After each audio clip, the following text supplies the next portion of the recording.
Organic naming. So this is again naming, and this is about organic compounds. Organic compounds are mainly carbon and hydrogen based. So they have what we call a chain of carbon atoms linked together with things coming off of it. Usually things that have oxygen, nitrogen, phosphorus, or sulfur. So organic naming is all about prefixes and suffixes.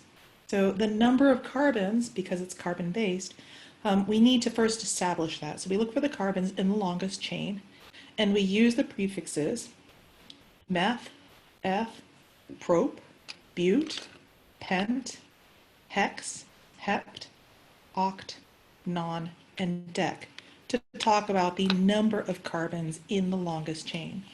So for example, if I have the compound CH4, the Lewis structure, as you remember, looks like this. There's only one carbon.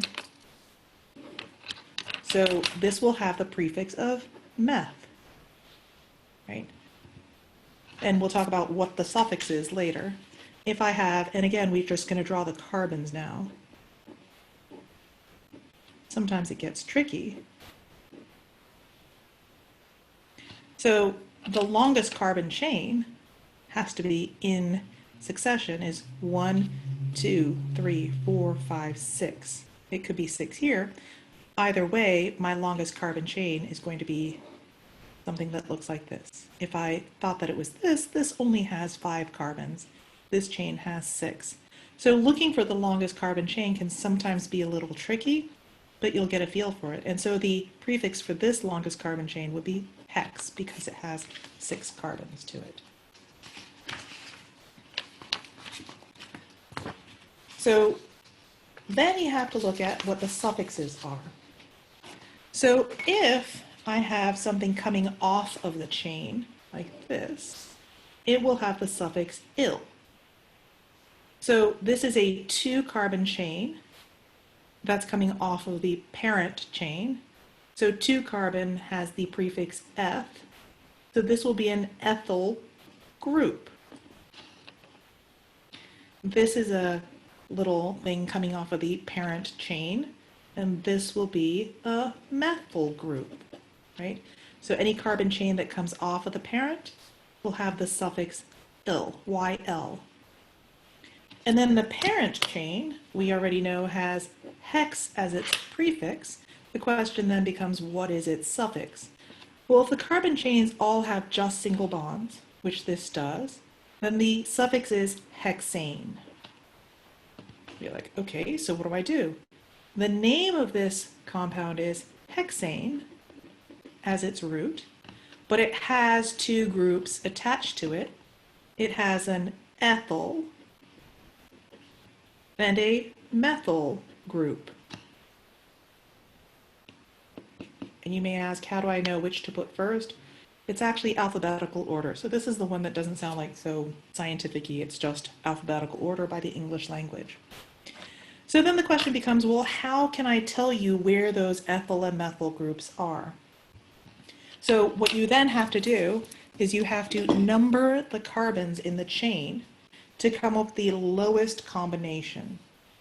So if I have 1, 2, 3, 4, 5, 6 as the way that I number these, this would be 3 ethyl, 5 methyl hexane. If I numbered it another way, say that I numbered it from the bottom up, 1, 2, 3, 4, 5, 6, this would be 4 ethyl,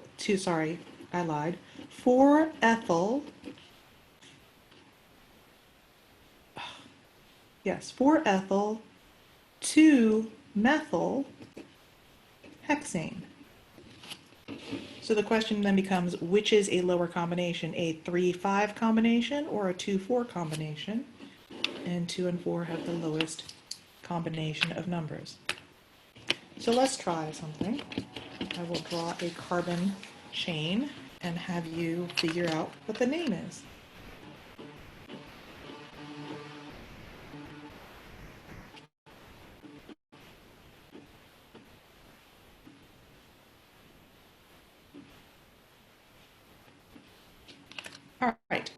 So pause the video and try and actually let me add a few more.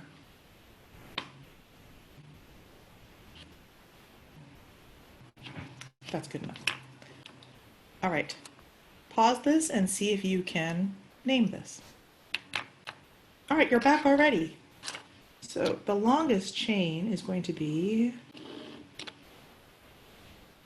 this, which is 1, 2, 3, 4, 5, 6, 7, 8, so oct. Everything is single bonds, so I can add the suffix ane, octane. And then I'm going to try the numbering. So if I start here, it'll be 1, 2, 3, 4, 5, 6, 7, 8, or 1, 2, 3, 4, 5, 6, 7, 8. So if I went the blue route, I would have what are called side groups at 4 and 4, 6 and 7. If I went the green route, I would have a side group at 2 right here, 1 at 3, and 2 at 5. So this right here is the lowest combination. So I'm going to go with my numbering from here, going this way. So I now have to look at what the side groups are. I have a side group here, which is 1 carbon. So that makes this methyl. Here's another methyl. And here are 2 ethyl groups, because they are two carbon side groups. All right, so let's go for it. I have 2 methyl, 3 methyl, 4 diethyl octane. Or I could also call this 2,3 dimethyl, 4 diethyl octane. I can combine these two by saying at each one I have a methyl group. So I have 2 methyl groups. And even though I have 2 diethyl groups at the 4 carbon, and I could just say 4 diethyl, we always say 4 diethyl just to dot our I's and cross our T's. And then finally octane. So you start to see how the name can get very long very quickly. And so oftentimes when you look at labels of food or things like that, and you see this extremely long name, it doesn't mean that it's a bad compound. It just means that it's an organic compound. And an organic compound just means that it's made out of carbons, hydrogens, probably oxygen, nitrogen, phosphorus, and sulfur. So the term organic in chemistry is very different than the term organic in whole foods. What happens if I don't have just single bonds? Well, if I have a double bond, any double bonds, I use the suffix "ene." If I have 2, I say diene. And triple bonds is "-ine", so Y-N-E. If I have an OH group, that's called an alcohol side group, I use the suffix "-ol", O-L, or sometimes I'll use hydroxyl. If I have ROR, that's an ether, and I'll give you examples of all these. RC double bond OH is an aldehyde, and its suffix is AL, al. And RC double bond O, R prime is a ketone, which is O. So the question is, how are you supposed to figure all of that out? What does that mean? So an alcohol basically is a carbons, and off of one of the carbons I have an OH group, right? Remember, I don't show the hydrogens. So this is the R part of it, and this is the OH part of it. It's similar to an ether, but an ether will look like this. So I have an R, that means the rest of the molecule, literally means rest, attached to an O, which is attached to another carbon chain that may or may not be the same as the first carbon chain. So that has the general format of ROH. OR prime. This is ROH. So you can see how they're related to one another in just that I either have the oxygen bonded to another carbon or the oxygen bonded to just a hydrogen. Similarly, when we're looking at aldehydes and ketones, they're also related, in which I have carbons attached to a carbon, a double bonded O and H, or bonded to another set of C. So it's where this double bond, C double bond O, is it at the end of a molecule or is it in the middle of a molecule? If it's at the end, it's what we call an aldehyde, and if it's in the middle, it's what we call a ketone. So some of you who work out may have heard of like ketones, building up your ketones. This is the organic formula of a generic ketone. So the question then becomes, how do I use that in naming? You use that in naming in a similar way. So if I have a compound that has 4 carbons and attached to a C double O bond at the end, I know that this is going to be an aldehyde and it will have the prefix al. Then I look at these and I say, oh, it's a 4-carbon chain. The prefix for that is bute. And they all have single bonds, so I'm going to say butan. So this is the compound butanol. If I had this, where it's the same 4-carbon chain, but I now have a C double O bond in the middle, this would be butanone. That would be the ketone right there. And I would have to number my carbons. This would be butanone. And the butanone would tell you that it's a ketone. Bute tells you that there are 4 carbons. And then I'd have to, the A here tells you it's all single bonds. And if I number it with the lowest number, this would be 2-butanone. That 2 tells you where that C double O bond works. So let me see if you can do some sleuthing. Let me draw this structure.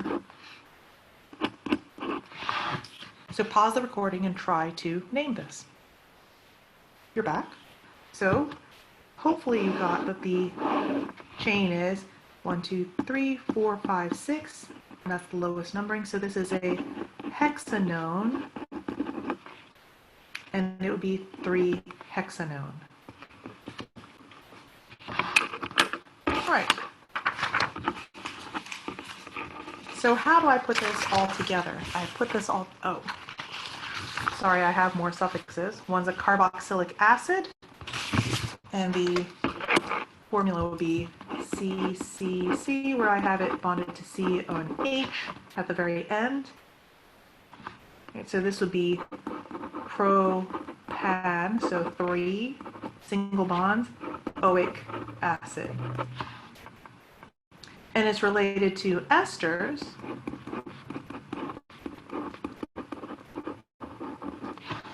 So that would be 1, 2, 3, 4 butanoate.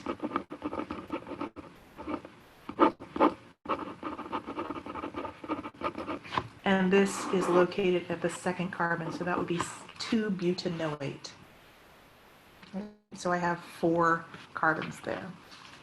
And then finally, amines, which is just adding nitrogens to it, which you'll actually get to more in biology next year. So organic naming strategy.